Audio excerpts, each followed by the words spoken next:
দীর্ঘ 2 ঘন্টা ধরে শুধু মানিকগঞ্জ বাস স্ট্যান্ডে গোলাগুলি এবং আগুন আর আগুন, যেখানে শুধু পুলিশের গোলাগুলি এবং মানিকগঞ্জ বাস স্টেশনে লক্ষ জনতা ঢল নেমে এসেছে, যেখানে চলছে শুধু টিয়ার গ্যাস এবং কি রাবার বুলেট।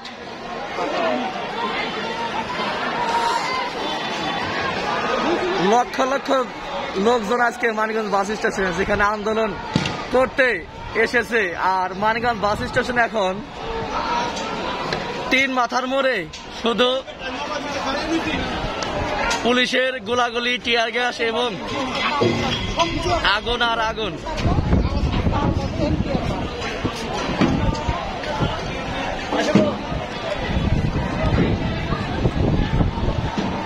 এ পক্ষে এইখানে এদিকে ঢাকা-রিচা মহাসড়কে পাটুরিয়া রাস্তায় লক্ষ লক্ষ জনতা, আর এই পাশে শহরের দিকে পুরো মার্কেটের সামনে ঢাকা-রিচা মহাসড়কে পুরো মার্কেটের সামনে মানিকগঞ্জ বাস স্টেশনে এখানে শত শত পুলিশ।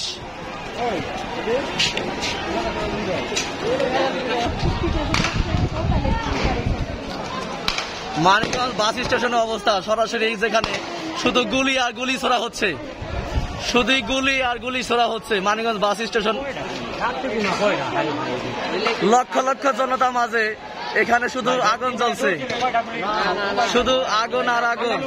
লক্ষ লক্ষ জনতা ঢাকা-রিচা মহাসড়ক পাটুরিয়া রাস্তায় এবং মানিকগঞ্জ বাস স্টেশনের পুরো মার্কেটের সামনে শহরের দিকে শুধু পুলিশ আর পুলিশ।